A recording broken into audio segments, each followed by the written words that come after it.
سبيل الدموع سبيل مريح تنهدى يا صاحي. Bismillahirrahmanirrahim. Assalamualaikum warahmatullahi wabarakatuh.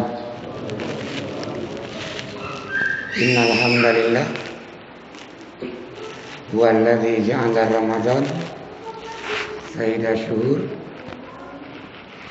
futihat fihi abwabul jannah wa ghuliqat fihi abwabun niran wa sudifat fihi syayatin. Asyhadu an la ilaha illallah wa asyhadu anna Muhammadan abduhu wa rasuluh. Allahumma shalli ala Muhammad wa ala alihi wa sahbihi wa man tabi'ahu bi ihsan ila yaumiddin. Amma ba'd.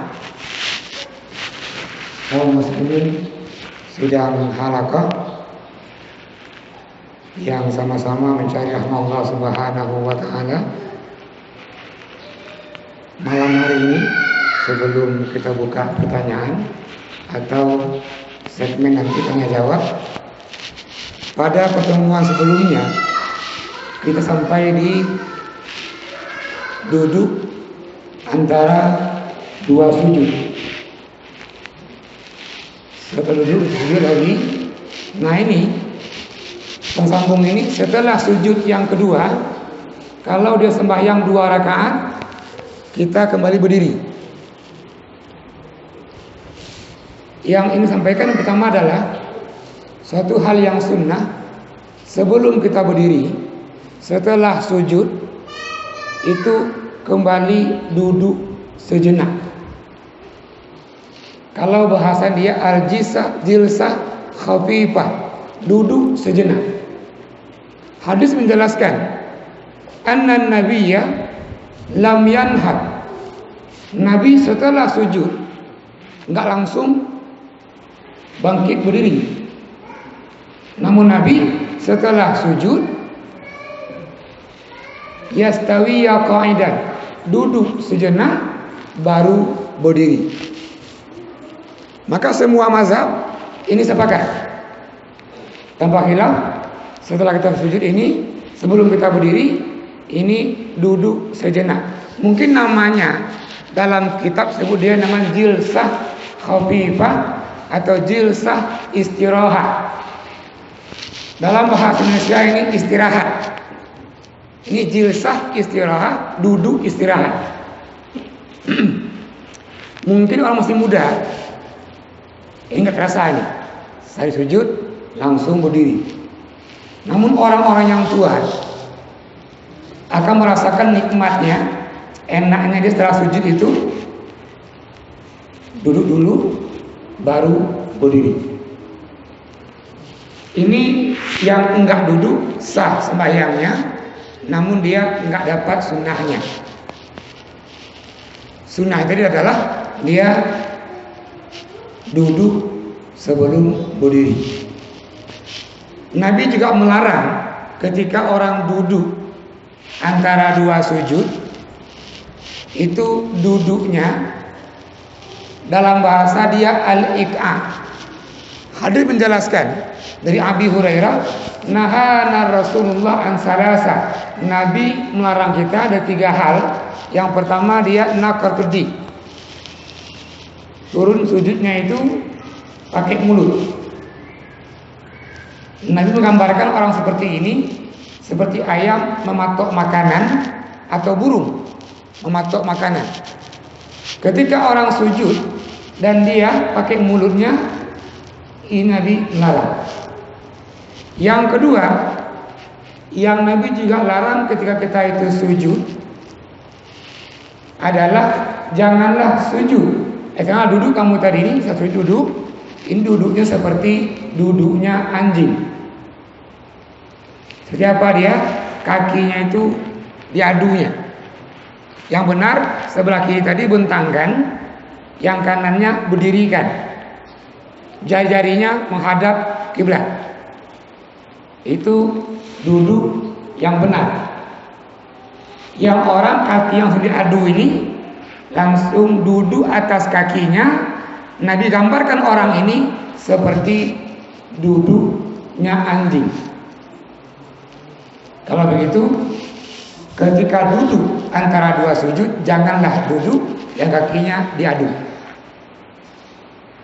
Apakah sah sembahyangnya? Sah sembahyangnya, namun sahnya itu ma'al karoha, dibenci. Bukan hanya dapat sunnahnya, namun juga dibenci. Yang ketiga, Nabi juga kita melarang ini ayal tapita iltifatu sa'lah. Ketika sembahyang noleh kanan, noleh kiri. Ini orang sembahyang, pipinya hidup. Dia baca juga baca semua sembahyang, namun matanya ke TV. Atau tengok kanan, tengok kiri. Nabi gambarkan orang ini seperti liarnya mata serigala. Kalau begitu sunnahnya sembahyang ini, ketika orang sholat matanya menengok tempat sujud. Nanti ketika dia tahiyat, baik tahiyat awal maupun tahiyat akhir, matanya menengok dia ke jarinya. Ini yang perlu diperhatikan kita ini, sujud dan duduk antara dua sujud. Setelah itu, kalau dia sembahyang 4 rakaat, maka rakaat yang kedua ini tasyahud. Namanya dia tasyahud awal. Semua mazhab duduknya iftirash, bukan tawarruk. Dalam mazhab Hanafi, memang Hanafi semua dia sembahyang 4 rakaat, 2 rakaat iftirash, 4 rakaat iftirash. Itu Hanafi. Kalau nanti Bapak pergi ke India atau ke Bangladesh, ini banyak menganut ini mazhab Hanafi.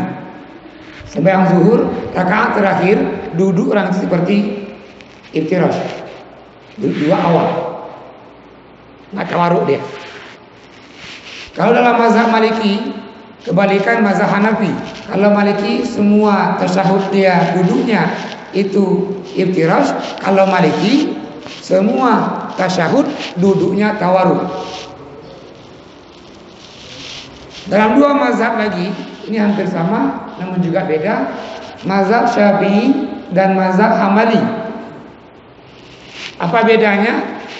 Persamaannya yang 4 rakaat. Rakaat yang terakhir itu duduknya tawarruk. Kenapa? Hadis dari Abi Humaid menjelaskan anna nabiyya idza jalasa al-iftirash al-akhir fa innahu tawarraka. Tawarraka tawarruk dia. Itu pendapat Imam Syafi'i dan juga Imam Hambali. Namun bedanya, kalau sembahyang subuh yang 2 rakaat atau besok sembahyang Jumat, dalam mazhab Syafi'i itu duduknya setelah 2 rakaat tawarruk.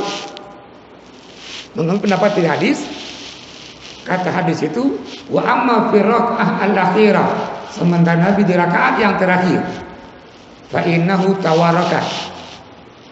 Namun dalam mazhab Hambali itu yang 2 rakaat, sembahyang Jumat 2 rakaat, subuh 2 rakaat, itu duduknya iftirash walaupun tahiyat akhir. Kenapa? Hadis menjelaskan anna nabiyya idza jalasa rak'ataini iftarasha. Nabi duduk sembahyang 2 rakaat, duduknya iftirash. Nanti kalau jumpa orang sembahyang subuhnya di tahiyat akhirnya duduk iftirash, itu mengamalkan hadis ini. Atau subuh dapat orang duduknya tahiyat akhir itu tawarruk, mengamalkan hadis Abu Humaid. Kalau begitu dua-duanya boleh.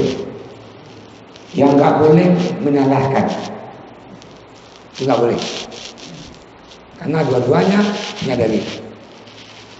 Ini cara duduk kita ini di tahiyat. Nah, sedikit lagi kita buka ini pertanyaan.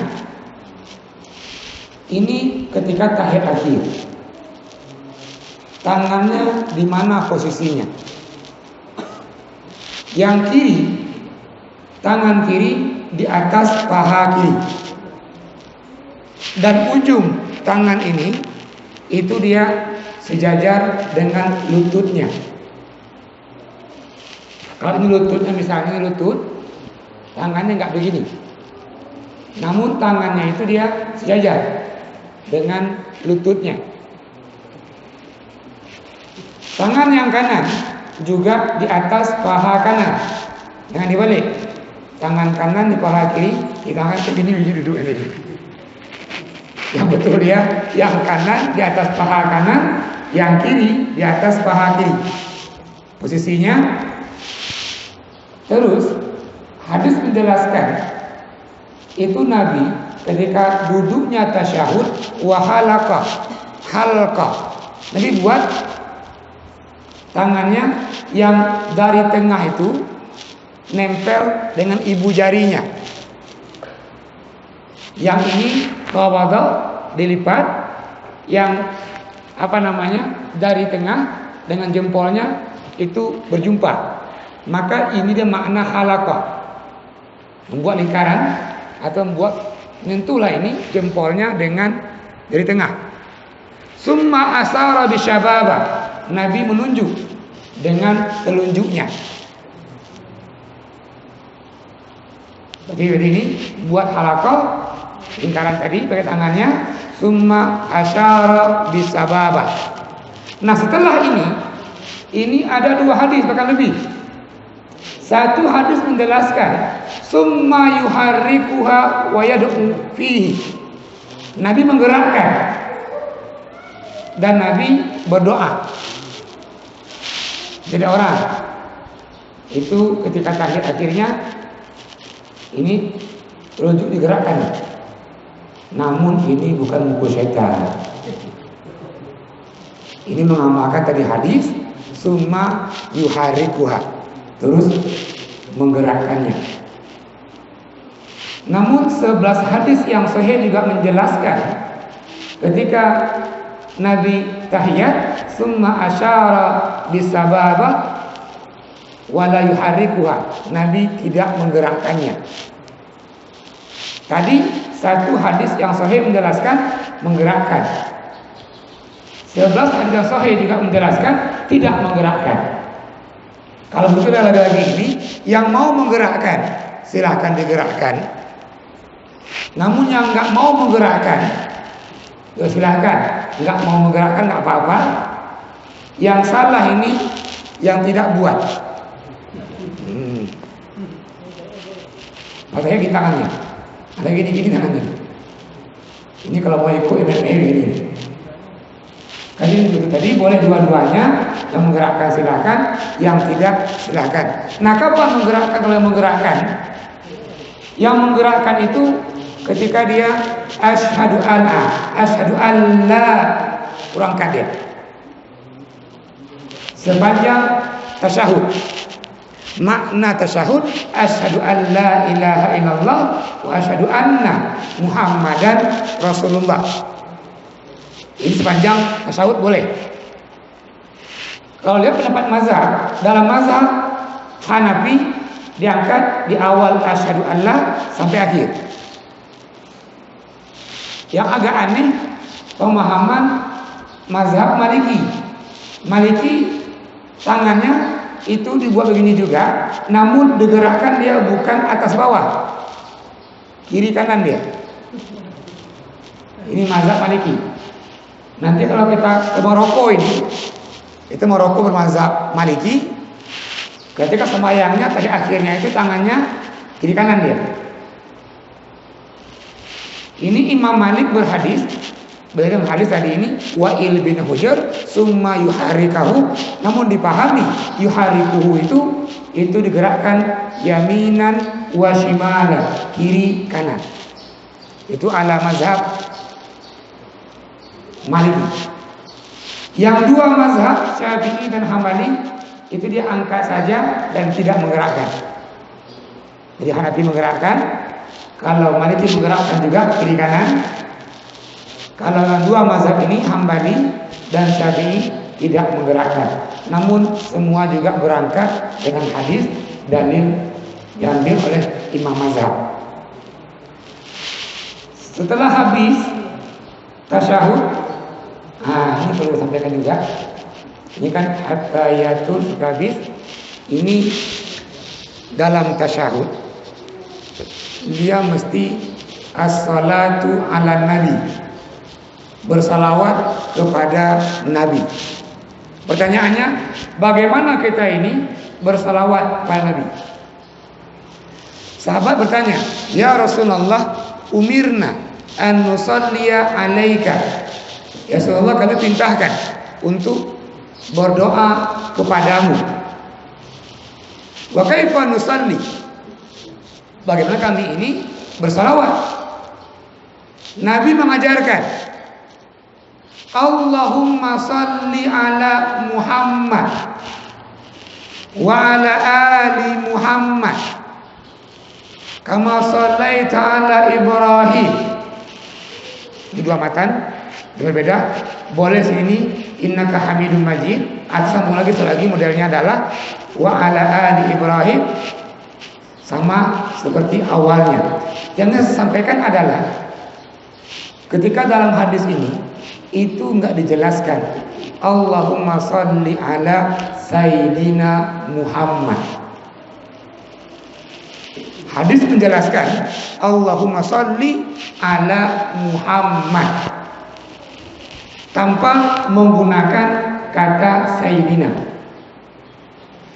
Seorang pengarang kitab 4 mazhab yang tadi saya bacakan pendapatnya, itu namanya dia Wahbah Zuhaili, abang dari pengarang buku ini.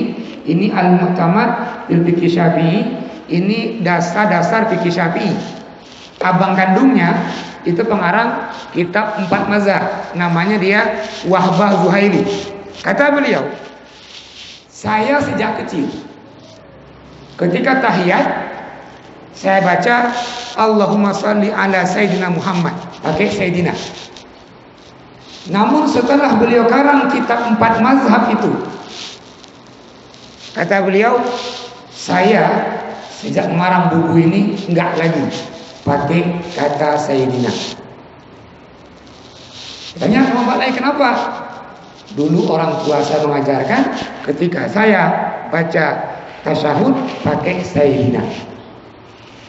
Yang lebih tepat dalam sembahyang, dalam hal-hal yang pokok, khutbah Jumat, itu tidak usah menggunakan kata Sayyidina. Namun dalam kitab Fathul Mu'in, disyarah dalam kitab I'anah, itu jelaskan bahasanya dia yajuzu. Tengok bahasanya, yajuzu qabla Muhammad kalimatu Sayyiduna. Bahasa yajuz itu dia maknanya boleh, bukan yusannu, bukan yustahab. Kalau dikatakan dia yusannu, kalau kita amalkan ada pahala. Yustahabu sama juga, kalau kita amalkan dia ada pahala. Kan sunnah, yusannu, yustahab. Namun kalau yajuzu, boleh enggak saya minum? Boleh. Boleh enggak saya lewat? Boleh. Makna yajuz boleh. Dalam kitab Al-Bajuri dalam hal ini sampaikan dia wala ba'sa, enggak apa-apa. Makna enggak apa-apa juga tadi juga ini pahala. Enggak apa-apa. Jadi makna tadi boleh, enggak apa-apa, ini jangan timbul khilafiyah. Jangan saling membenci gara-gara kata Sayyiduna. Ini dia makna tadi ya yuzu wala ba'sa. Namun lebih tepat dalam sembahyang Nabi mengajarkan tadi bagaimana kami salawat Allahumma salli ala Muhammad wa ala ali Muhammad kama sallaita ala Ibrahim wa ala ali Ibrahim, tanpa menggunakan tadi kata Sayyiduna. Seorang Arab Badui itu minta diajarkan. Apa kata beliau? Ya Rasulullah, anta Sayyiduna. Ya Rasul, engkaulah Sayyiduna. Rasul menegur dan katakan, lastu sayyidaka, saya bukan sayyiduka, namun Allahu sayyiduna, Allah sayyiduna. Ini makna bahwa pertama, Nabi enggak suka dipuji. Nabi punya akhlak yang mulia ini, enggak suka dipuji. Maka ketika orang memuji atau kita ini ada perasaan bahwa kita lebih baik dari orang lain, itu Abi Hurairah mengajarkan, idza ja'aka iblis. Ini orang yang suka memuji iblis nih, yang ada di sini. Dia puji kamu, maka tengoklah, kalau engkau berjumpa dengan orang yang lebih tua dari kamu, maka perhatikanlah dan sadarlah bahwa orang itu lebih banyak amal ibadahnya dari kamu, supaya apa? Kamu nggak merasa lebih baik dari dia. Atau jikalau engkau berjumpa dengan orang lebih muda dari kamu, maka tengoklah, artinya engkau lebih tua dari dia, maka engkau lebih banyak maksiatnya ketimbang dia. Artinya bahwa juga engkau enggak lebih baik dari dia. Ketika orang merasa lebih baik, maka ini enggak lebih dari iblis. Kenapa? Ketika Allah perintahkan semua makhluk berikan penghormatan ke Adam, fasajadu, malaikat berikan penghormatan, jin berikan penghormatan, illa iblis, kecuali iblis. Aba wastakbar. Iblis merasa dia lebih baik dari Adam. Apa kata-kata iblis ketika itu? Khalaqtani min nar, ya Allah, saya enggak mau beri hormat ke Adam karena saya engkau ciptakan dari api, Adam dari tanah. Wa ana khairun minhu, saya lebih baik dari Adam. Maka orang-orang merasa lebih baik ketimbang yang lainnya, maka enggak lebih dari iblis. Maka Nabi Abi Hurairah juga menjelaskan caranya supaya enggak berkawan dengan iblis tadi. Yang jumpa lebih tua, perhatikan orang lebih tua lebih banyak ibadahnya. Jika lebih muda, perhatikan lagi bahwa kita merasa kita yang lebih tua ini lebih banyak maksiatnya, banyak dosanya. Ya, ini yang pertama. Seterusnya, sambil juga ini menunggu pertanyaan.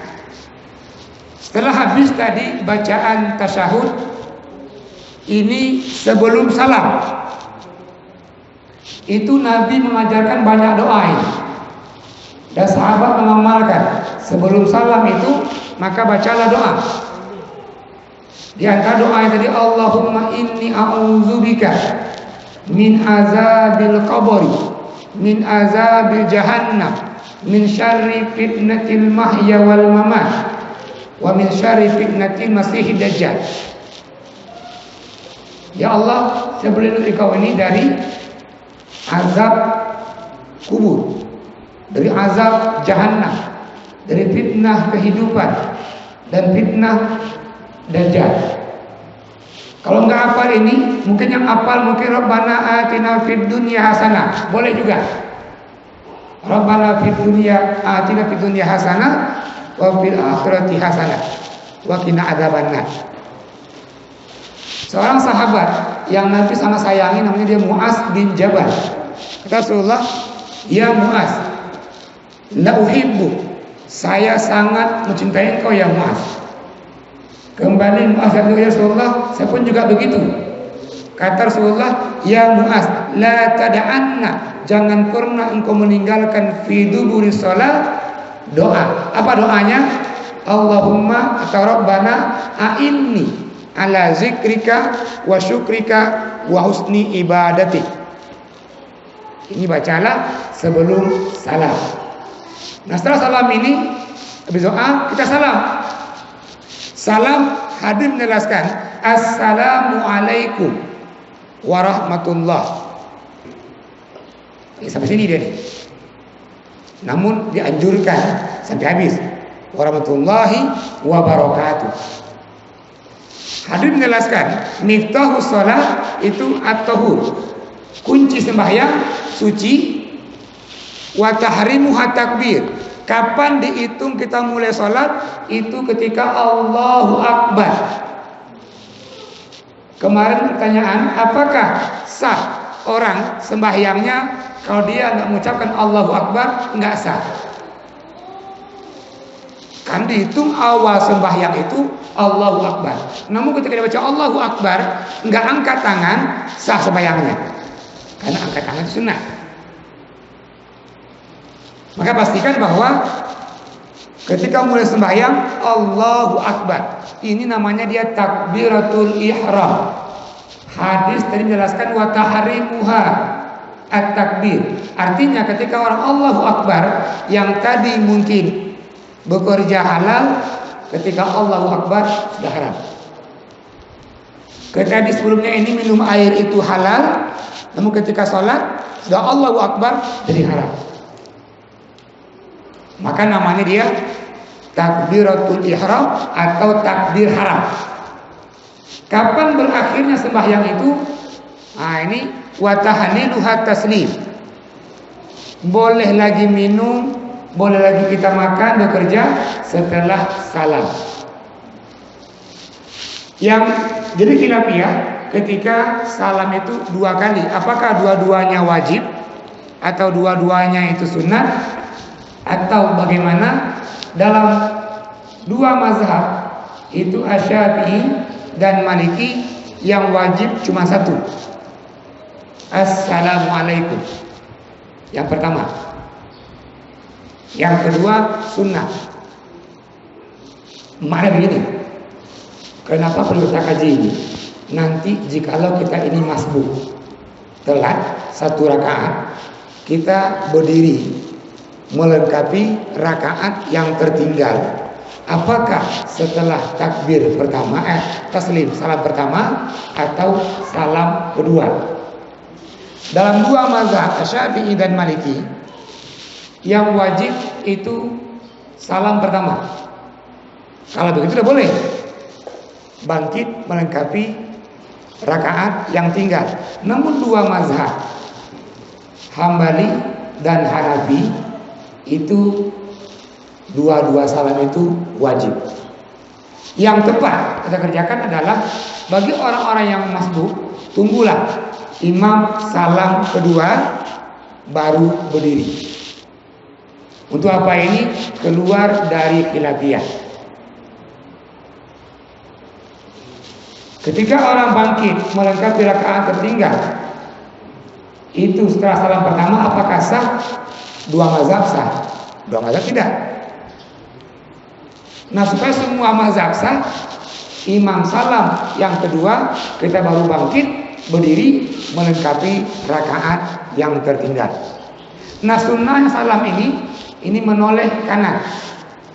Hadis menjelaskan ketika Nabi salam itu nampak putih pipinya, bayadu khaddihi. Nah pas salam ini wajah tadi menghadap ke kanan. Salam yang kedua ke kiri. Kalau dia imam, salam pertama ini dengan suara nyari atau jahat. Dan pada salam yang kedua itu boleh dengan suara yang tidak terlalu nyaring. Maka ini salam tadi. Yang pertama pertanyaannya ini bagaimana caranya supaya sholat kita ini khusyuk. Semua orang mukmin mengharapkan itu dia kalau sholat khusyuk. Kenapa? Al-Quran katakan qad aflahal mu'minuna, maka berbahagialah, beruntunglah orang-orang mukmin yang dia dalam sholatnya itu khusyuk. Yang jadi masalah adalah bagaimana caranya supaya kita ini sembahyangnya khusyuk. Yang pertama adalah kalau para sahabat, contoh ketika Rasulullah memerintahkan di masa Rasul sakit, perintahkan Abu Bakar untuk menjadi imam, itu banyak sahabat kurang setuju. Kenapa? Kata Aisyah, Abu Bakar itu dia raqib. Makna raqibnya Abu Bakar itu selalu menangis dalam sholat. Selalu menangis.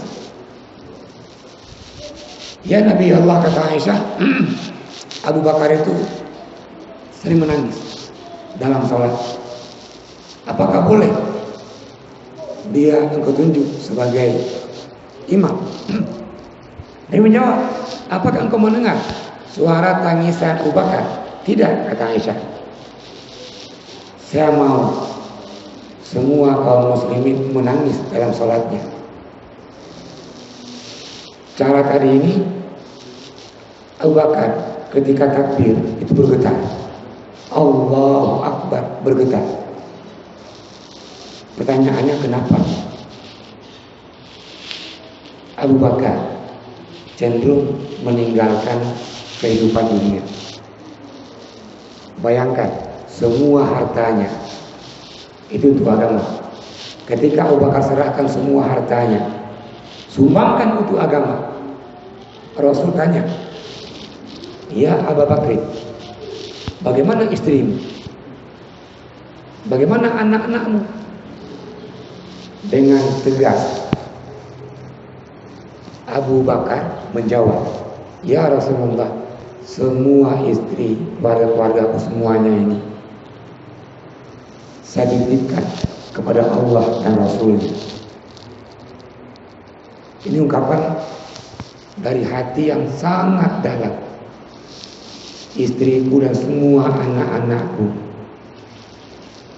aku titipkan kepada Allah dan Rasulnya.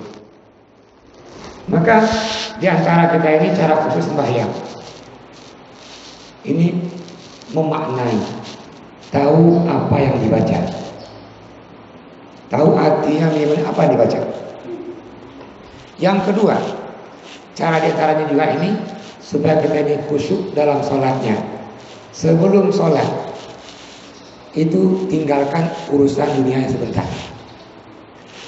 Oh, kalau bawa HP, tinggalkan HP-nya di rumah.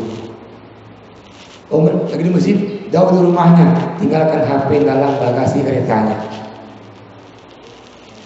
Ketika orang sholat, HP-nya berbunyi, ini mengganggu khusyuknya. Namun biasanya syaitan itu nggak pernah diam. Kita pas sholat tadi lupa, itu ingatnya pas lagi sholat ingatnya. Karena syaitan itu menimbulkan was-was. Makanya tadi pastikan bersucinya, pastikan bacaannya, pastikan gerakannya. Namun masing-masing orang ini punya cara sendiri ini supaya lebih khusyuk dalam sholat. Yang kedua, saya bingung nih, sebenarnya kita agama Islam, mazhab mana yang kita ikuti? Memang tujuan sama ke Allah Subhanahu wa taala, akan tapi kita enggak satu komandan. Ya, tolong jelaskan. Terima kasih. Dalam surah Al-Isra, Al-Isra itu ayat 71. Itu Allah menjelaskan. Kita ikut yang mana? Kata Allah, yauma nad'u kulla unasin bi imamihim. Nanti pada hari akhirat kami akan panggil setiap orang itu dengan imamnya. Siapa imamnya? Tafsir Ibnu Katsir, tafsir Tobari, tafsir Jalalain menjelaskan makna imam dalam ayat Al-Isra 71 itu yang pertama Alkitab. Apa kitab? Al-Quran. Kalau begitu kita ini akan ditanya, ada baca Quran? Ada ikut? Senyum. Kadang-kala ada, kadang-kala tidak. Yang wajib dia ini ikut Al-Quran. Makna imam yang kedua itu Nabi Muhammad. Maka kita ini nanti di hari kiamat itu Allah akan tanya, apa kitabnya? Al-Quran. Siapa nabinya? Muhammad. Enggak ditanya Syafi'i, Bukan. Maliki? Bukan juga. Hanafi? Bukan. Hambali? Mungkin. Katanya ini, Maliki, Hambali, Syafi'i, katanya. Yang pasti ditanya itu adalah Al-Quran dan imamnya Nabi Muhammad. Kalau begitu jangan bingung, ikutlah Al-Quran, ikutlah Nabi Muhammad. Terus kok muncul orang-orang ini para mujtahid dari Abu Hanifah, Imam Asy-Syafi'i. Ini contoh. Kenapa kita boleh? Karena imam yang 4 ini menghabiskan hidupnya itu mengkaji ilmu, mengkaji Al-Quran, mengkaji hadis. Maka nanti tidak ada pendapat mazhab yang tidak ada dalilnya. Pasti kalau nggak Al-Quran dalilnya pasti hadis. Tidak ada pendapat mazhab ini yang pendapat menurut saya mungkin begini, mau dikaji Al-Quran dan hadis. Makanya semua mazhab itu sunnah. Semua mazhab ikut Nabi Muhammad. Semua mazhab ikut Al-Quran. Tidak ada mazhab yang tidak ikut Al-Quran. Karena kita mungkin terbatasnya ilmu, terbatasnya waktu mencari ilmu. Orang yang 4 tadi, imam mazhab ini sudah mengkaji. Namun karena dia fikih, apa itu fikih? Pemahaman yang berbeda tadi, muncullah pendapat yang berbeda-beda. Nah, kita pun juga mesti yang perlu keduanya adalah menerima perbedaan. Orang itu nggak sama, walaupun dari pabrik yang sama. Coba bandingkan nanti bapak dengan adik-adiknya atau abang-abangnya. Pabrik sama, bapak sama, emak juga sama. Begitu dia keluar, kok beda? Ada yang putih, ada yang hitam, ada yang tinggi. Padahal cetakannya satu cetakan, satu madein orang tuanya. Namun hasilnya nggak sama. Itulah keberagaman tadi. Maka ketika ini maaf, ada orang berpendapat kami Syafi'i, selain Syafi'i kami enggak. Kalau kita mau jujur, guru Imam Syafi'i Imam Malik. Imam Syafi'i itu muridnya. Kau tanya siapa lebih mulia, guru dengan murid? Mulia guru lah. Yang katakan lagi tadi kami Syafi'i, Hambali enggak. Hambali itu muridnya Imam Syafi'i. Dan bahkan di hari lahirnya Imam Syafi'i, meninggalnya Imam Hanafi. Kitab menjelaskan dalam Al-Ihya itu bagaimana kehidupan para imam mazhab. Kita ambil yang paling tua ini Imam Hanafi, lahir 80 Hijriah, meninggal dia 150 Hijriah. Itu kalau mau Ramadan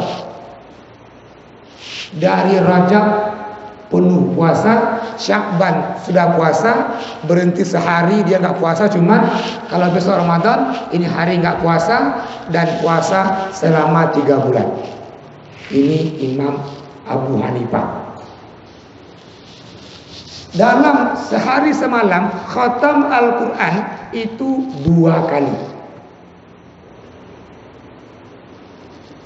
Artinya Ramadan 30 hari itu Abu Hanifah khatam Qurannya 60 kali. Dan khatamnya itu bukan dibaca kayak kita dalam sholat. Kita menjelaskan, orang hari ini ke Mekah belum ada yang menandingi ibadahnya Abu Hanifah. Kita menjelaskan, para sahabat dan para tabi'in ini itu dalam Ramadan dia sembahyangnya sehari semalam melebihi 600 rakaat. Tahajudnya maka jangan ribu. Tarawih 8 dengan 20.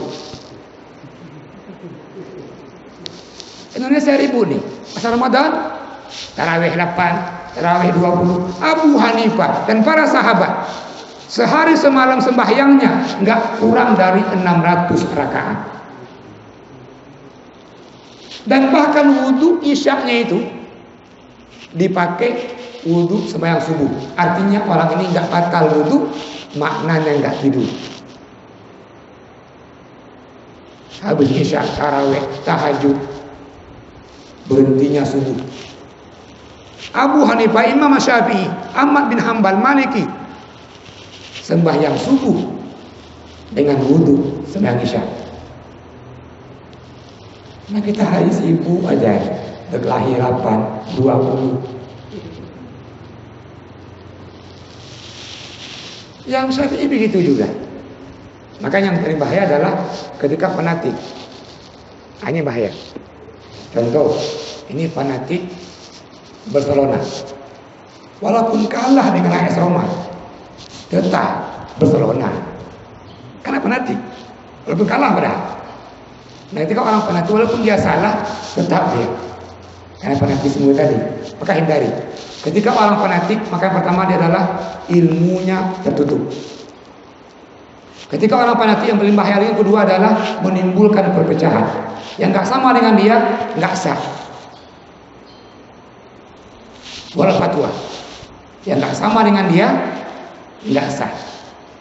Imam Syafi'i ketika mau sujud kaki dulu. Ketika ada orang pakai tangan dulu, yang fanatik Syafi'i itu katakan itu nggak sah salatnya. Padahal hadis menjelaskan. Nabi juga pernah turun dengan tangannya. Maka hati-hati jangan fanatisme dengan mazhab. Ini mengakibatkan kalau tadi ilmunya tertutup, hatinya tertutup. Yang kedua juga akan cenderung menyalahkan yang lain. Al-Quran perintahkan waqtasimu bihamdillah. Artinya bersatulah, jangan cerai-berai. Maka tadi kita pahami keberagaman. Terus pada saat kita ini i'tidal, apakah kita sebagai makmum langsung baca Rabbana walakal hamd atau kembali sami Allahu liman hamidah? Ya. Hadis dari Wa'il bin Hujr itu menjelaskan, idza kabbaral imam fakabbiru, idza raka'a farka'u, idza i'tadala faqulu. Ketika imamnya mengatakan sami Allahu liman hamidah, faqulu Rabbana walakal hamd. Pendapat dua-duanya boleh. Makmum boleh sami Allah juga pertama. Yang kedua langsung baca walakal hamd.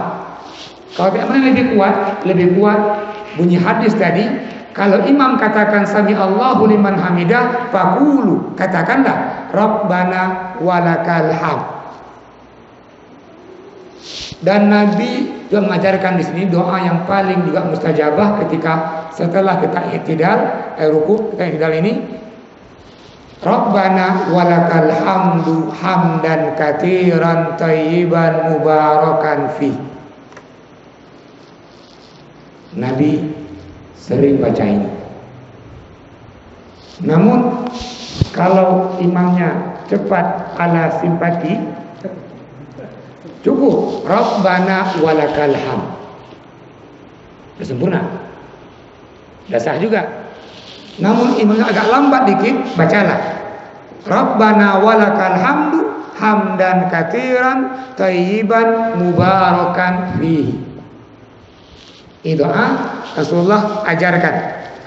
Yang kedua, ini agak keluar dari tema Ustaz. Pada saat mandi junub, sebaiknya mandi junubnya dahulu pakai sabun atau bagaimana?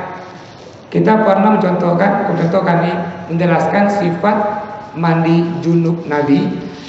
Nabi mandinya enggak menggunakan sabun Lifebuoy, juga enggak menggunakan ini sabun-sabun lainnya. Namun yang mau menggunakan sabun boleh. Namun yang paling pokok wajib adalah meratakan air ke sekujur tubuhnya. Dan sunnahnya tadi, kalau ada rongga seperti ketiak, pusarnya, maka ambil air lain untuk menyiram ketiaknya dan juga pusarnya, memastikan bahwa ketiaknya dan pusarnya itu kena air. Apakah sah mandi tanpa sabun? Sah. Apakah sah gunakan sabun? Sah juga. Yang nggak sah, yang nggak mandi, nggak sah. Makanya dipastikan tadi ketika kita mandi wajib, pastikan airnya itu kena sekujur tubuhnya. Selanjutnya, kapan mulai menggunakan telunjuk ketika tasyahud? Dijawab tadi. Mungkin kita belum dijelaskan berkenaan. Kita abaikan ini. Yang kedua, apakah ketika membaca Al-Fatihah pas iyyaka na'budu wa iyyaka nasta'in, boleh enggak berdoa dalam hati? Iya. Ini kembali tanyaannya nih, apa doa dalam hatinya? Lidahnya membaca iyyaka na'budu wa iyyaka nasta'in, hatinya baca apa? Namun begini. Ini hadis kursi menjelaskan. Kalau dia hadis kursi, lafadznya dari Nabi dan maknanya Allah memberikan. Artinya bahwa ini hadis secara hukum sangat kuat setelah Al-Quran. Kata Rasulullah, ketika orang membaca Al-Fatihah itu, Allah inni qasamtu kismaini, itu Al-Fatihah Allah bagi dua. Kismun li, satu bagian untuk Allah, wa kismun li abdi, satu bagian lagi untuk hambaku. Ketika seorang mukmin baca salat tadi Al-Fatihah tidak salatnya, alhamdulillahirabbil alamin, ini hambaku memujiku. Namun tak kala dia Ar-Rahmanur Rahim, itu jawabannya lain. Kata Allah, wali abdi ma sa'al, bagi hambaku apa yang dia minta. Allah menunggu kita ini berdoa. Orang-orang yang betul-betul salatnya, Allah kabulkan doanya dalam sehari 17 kali minimal. Maka semua mazhab menempatkan Al-Fatihah itu mesti sempurna bacaannya. Dan semua mazhab yang mengatakan yang tidak baca Al-Fatihah tidak sah salatnya. Kalau begitu, ketika baca ini iyyaka na'budu wa iyyaka nasta'in, bacalah itu aja. Nanti sibuk menghafal doa lain, lupa pula ini nanti. Kalau lupa ini batal salatnya. Maka iyyaka na'budu wa iyyaka nasta'in, dibacalah Al-Fatihah dengan sempurna. Selanjutnya, pernah membaca dari internet, sahabat Nabi salat lalu kainnya menutupi mata kakinya. Dan Nabi menyuruh mengulangi kembali. Apakah itu benar, Ustaz? Ya, ini kajiannya isbal. Apa itu isbal? Isbal itu yang memakai pakaian yang berlebih-lebihan. Nabi sama menegur ini. La yanzura, kata Nabi, innallaha la yanzuranna ila man jarra saubahu khuyala. Allah tidak akan pernah sama sekali menengok orang yang dia berlebih-lebihan dalam berpakaian. Namun di ujungnya dia jarra khuyala, ada unsur kesombongan. Dulu orang-orang Romawi, raja Sparta, ini kalau berpakaian itu panjang ke belakang, melambangkan bahwa dia dari golongan atas. Maka dia menegur orang seperti ini. Maka sunnahnya tadi, sunnahnya ketika orang sholat itu dia nampak mata kakinya. Artinya pakaiannya tidak menutup mata kakinya. Pernah Utsman bin Affan itu pakai pakaian nutup mata kakinya, itu dia kedodoran. Artinya nggak sengaja. Dia menjelaskan batas pakaian seperti apa. Ini misalnya dari kaki, ini bawahnya ini betisnya. Kata Nabi, pakaian itu sakun, sampai di bawah lututnya. Kalau malu, turunkan dikit. Fa'illa dzarra qalilan, bawah dikit. Namun dia enggak menutup mata kakinya. Nah, nanti kalau sholat mau pakai kain sarung atau mau pakai celana atau pakai baju gamis, pastikan bahwa enggak menutup mata kakinya. Terus apakah sah ketika orang sholat pakai tutup kakinya? Sah. Namun juga tadi sahnya ma'al karohah. Ini lebih tepat. Namun juga ketika orang pakai kopiah tinggi-tinggi, itu pun juga isbal. Isbal naikkan aja ke bawah. Atau pakai baju gede-gede, itu pun juga isbal. Yang penting ini isbal adalah pakaian yang berlebihan. Seterusnya, apakah celana harus digulung sampai ke atas mata kaki? Terjawab sudah. Seterusnya ini terkadang pas sholat berjamaah, imam membacakan surat yang panjang dan tidak tahu bacaannya, yang kadang membuat hati ini jadi susah dan kurang khusyuk. Susah hatinya ini dikarenakan lama kali imamnya baca ayatnya. Ya, ini dalam berjamaah bagi yang jadi imam nanti, Nabi menjelaskan apa batasan kita ini mengambil ayat. Fa inna khalfakal mari, hai imam, belakang kamu itu mungkin ada yang sakit. Wa minhumud dhaif, mungkin juga ada yang lemah. Oh, ada yang kuat Ustaz, dia enggak lemah, enggak sakit, namun sibuk. Yang ketiganya. Nah, kalau begitu imam ini membaca ayat dalam salat menyesuaikan dengan kondisi jamaahnya. Kalau kita jadi imam depan Imam Asy-Syafi'i, depan Imam Abu Hanifah, kenapa enggak dua Quran? Enggak masalah. Karena Imam Syafi'i, Abu Hanifah, Imam Malik dalam sehari khatam Al-Quran dalam sholat 2 kali. Coba bayangkan, lama sebayangnya. Namun jemaah kita ini bukan Imam Syafi'i, bukan Imam Hanafi.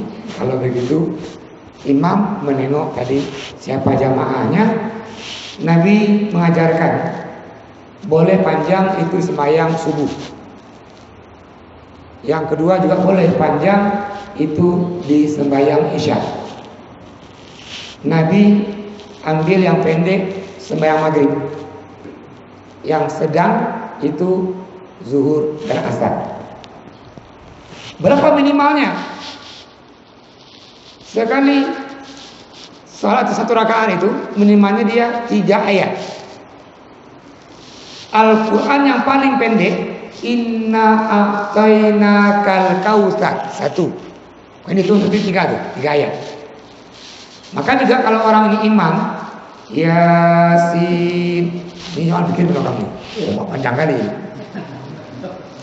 Namun kita enggak. Setelah Yasin, Allahu Akbar, ini pun terlalu pendek sekali. Nah begitu kan, artinya ini minimalnya dia 3 ayat. Selanjutnya, berapa tahun usia anak sebaiknya diajarkan salat di masjid? Nabi mengajarkan dengan hadisnya, muru auladakum bisalati wa huwa ibnun sabah. Ajarkanlah anak kamu ini salat termasuk berjamaah itu ketika anaknya berumur 7 tahun. Wadribuhu wa huwa ibnu asyar. Namun setelah anak umur 10 tahun enggak salat juga, pukul. Maknanya ini ajarkan agak keras. Pukul di kakinya. Jangan di kepalanya pula. Di kakinya. Supaya dia mau sholat. Perintahnya kan betul. Wajibnya anak itu sembahyang ketika balik. Ini proses membiasakan anak. Memang wajibnya puasa itu Ramadan. Namun Nabi dan para sahabat memulai puasa di Rajab dan Sya'ban. Nabi ketika Sya'ban itu berdoa, Allahumma barikna di Sya'ban. Ya Allah, berkahi kami di bulan Sya'ban. Wa balighna Ramadan, sampaikan umur kami ke Ramadan. Ini proses melatih anak tadi. Jadi kapan ajarkan? Dia di umur 7 tahun. Kenapa 4 imam mazhab berbeda-beda pendapat? Nah, ini kan lihat sedikit. Yang pertama ini kajian bahasa. Contoh, itu ayat Al-Quran menjelaskan la mastumun nisa. Ada dia la mastumun nisa. Secara bahasa la masa menyentuh. Maka mazhab Syafi'i walaupun dengan istri sendiri habis berwudu bersentuhan tanpa ada pembatas itu membatalkan wudu. La masa karena pakai lam ini dia maknanya musyarakah, saling. Maka dalam mazhab Hanafi dia ambil tafsir Ibnu Abbas, makna dia ketika ada kata lamasa disambung dengan perempuan itu maknanya adalah hubungan suami istri. Maka dalam mazhab Hanafi kalau sentuhan biasa itu nggak apa-apa, namun sentuhan luar biasa itu baru membatalkan wudu. Dua mazhab lagi ini memahami begini. Ambil langkah tengah dari dua mazhab tadi. Kalau Syafi'i sentuh aja batal. Kalau tadi Hanafi sentuhan luar biasa. Yang dua ini itu ambil pendapat sentuhan yang dia mengandung syahwat. Pendapat ini dengan dalil Rasul setelah berwudu mencium salah seorang istrinya dan langsung sholat. Ini kajian pertama tadi kajian bahasa. Yang kedua kajian hadis. Yang ketiga ini faktor sosiologi, artinya budaya yang muncul ketika itu. Maka nanti dalam mazhab Syafi'i itu ada dua pendapat. Namanya dia qaulu qadim. Ini pendapat yang lama ketika Syafi'i di Mekah. Yang kedua qaulu jadid ketika Syafi'i di Mesir. Budaya Mesir, budaya Mekah nggak sama. Ini antara kenapa para imam mazhab nggak sama berpendapat.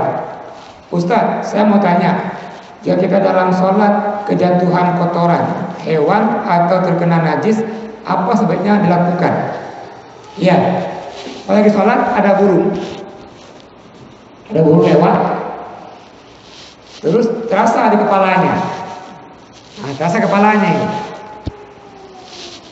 Itu kalau yakin bahwa yang jatuh di kepalanya itu adalah kotoran burung, sebaiknya batalkan sholatnya dan kembali berwudu. Dan pakaian tadi yang tahu itu kotoran nggak dipakai lagi. Karena tadi ketika orang sholat dia mesti suci dari najis tempatnya, pakaiannya dan dianya. Namun jika kita nggak tahu, pas lagi sholat jatuh tai burung, karena mungkin di bajunya kita nggak tahu nih. Kapan tahunya? Pas pulang di pas sama istri, bang, ini kayak kotoran bang.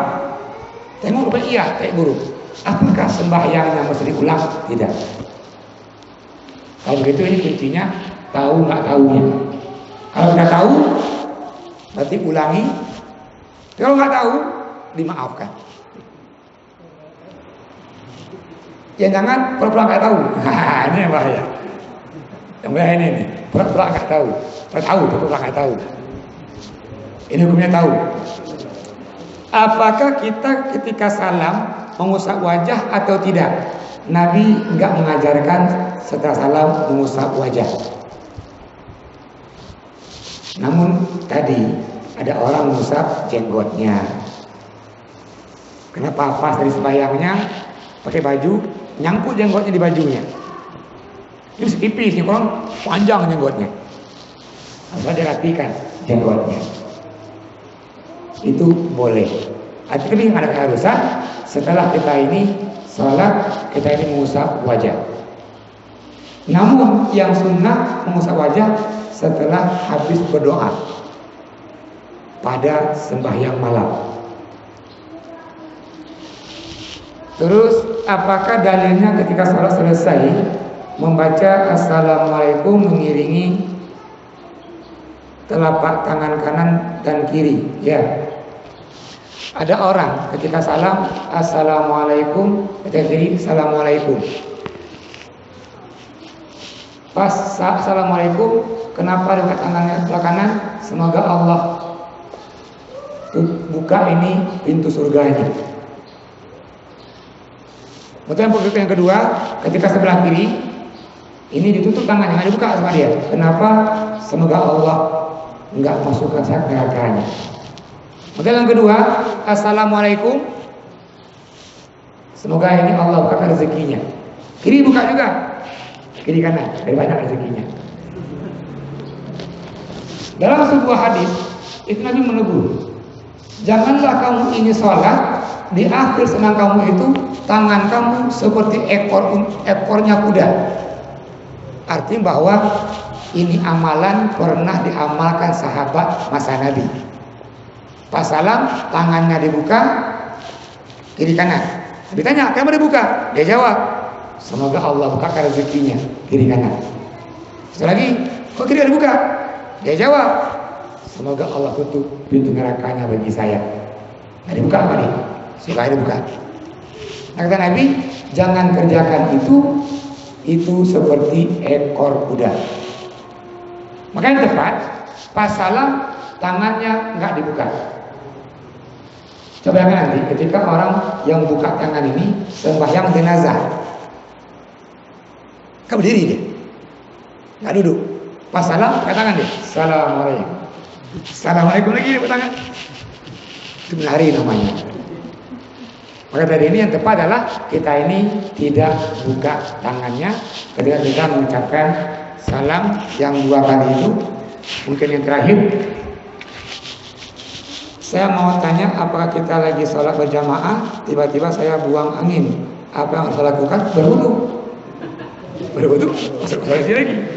Akhirnya kalau buang angin, kena batalkan wudu, berwudu lagi, dan baru ikut jamaah. Kalau tak berwudu, maka nggak sah sholatnya, nggak sah jamaahnya.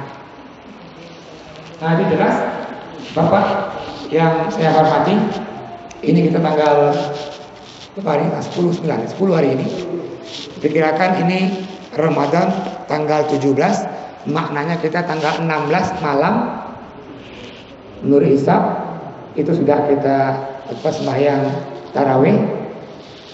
Namun yang resminya nanti tanggal 16 sore, yang biasa Menteri Agama membuat dia sidang isbat menentukan kapan jatuhnya 1 Ramadan.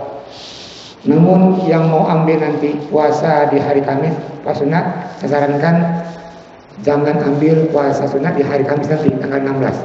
Kenapa? Di antara puasa yang diharamkan itu puasa pada hari raya, dua-duanya. Yang kedua juga puasa yang diharamkan di Yaumul Syak. Apa Yaumul Syak? Ya hari keraguan. Apa ragunya? Di akhir Syawal atau di awal Ramadan. Maka lebih tepat, betul, hari Kamis hari sunat puasa. Namun nanti Kamis depan, karena dia pas itu di akhir Sya'ban mau masuk Ramadan, maka ini namanya Yaumul Syak, hari keraguan. Nabi mengajarkan untuk tidak berpuasa di hari keraguan. Namun yang pokok tadi bahwa para sahabat dan para tabi'in itu mencontohkan bagaimana tadi mengisi Ramadan. Mereka awalnya puasa di Sya'ban, perbanyak puasa juga di Rajab, supaya apa? Ketika Ramadan itu dia nggak lupa. Banyak orang di hari pertama Ramadan pagi ngopi ya. Ngopi kebiasaan. Nah, yang ngopi pagi itu lupa, itu dimaafkan. Namun yang pura-pura lupa nggak dimaafkan. Allah lebih tahu. Dan terus yang sangat adalah hadis dari Bukhari dan Muslim Riwayatnya ini mengatakan idza jaa Ramadan, kalau nanti nyampe Ramadan, maka yang pertama adalah putihat abwabul jannah, Allah buka ini pintu surga. Yang kedua wa ghuliqat abwabun niran, Allah tutup pintu neraka. Dan bahkan sudipat asyayatin, semua syaitan itu Allah belenggu, Allah kurung. Maka nanti jikalau ada orang-orang muslim, orang-orang mukmin yang tidak puasa di Ramadan tanpa uzur, sakit tidak, musafir tidak, maka dialah syaitan. Kalau begitu juga komandannya bukan Pak Arif, komandannya adalah iblis. Karena syaitan itu sifatnya.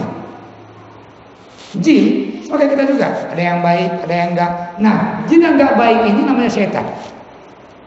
Maka mukmin yang enggak puasa di Ramadan tanpa uzur, enggak sakit, enggak musafir, maka dia enggak lebih dari syaitan. Boleh panggil, "Hei syaitan, mau kemana?" Terima kasih dan mohon maaf. Ini terakhir ketemu kita sebelum Ramadan. Jikalau ada mungkin ungkapan yang menyinggung perasaan atau tidak tanduk yang salah, mohon dimaafkan. Dan sunnah yang kedua, ini hadis menjelaskan, la yarfa'ullah salata ahadikum shibran. Allah enggak angkat pahala ibadah kita ini walau sejengkal. Untuk 3 golongan. Siapa aja dia? Yang pertama, amma kauman, imam yang mimpin suatu kaum, imam yang mimpin jamaah, imam itu dibenci. Wa huwa lahum karihun. Yang kedua, imro'atun batat, perempuan yang malam hari istri-istri ini dia tidur, suaminya marah. Maknanya ketika suami minta jatah, ini gak kasih sama dia. Maka ini juga malaikat melaknat perempuan-perempuan yang tidak mematuhi suami-suaminya. Yang ketiga beli pokok adalah akhwan, 2 saudara yang saling membenci dan tidak memaafkan. Kita diajarkan kalau sebelum Ramadan ini saling memaafkan. Apa tujuan tadi? Kita amalkan Ramadan ini dengan hati yang bersih, tanpa ada kebencian, tanpa ada permusuhan. Kalau begitu bermaaf-maafkanlah sebelum Ramadan, jangan tunggu Lebaran. Saya mulai, mohon maafkan saya pada malam hari ini, dan saya akhiri. Assalamualaikum warahmatullahi wabarakatuh.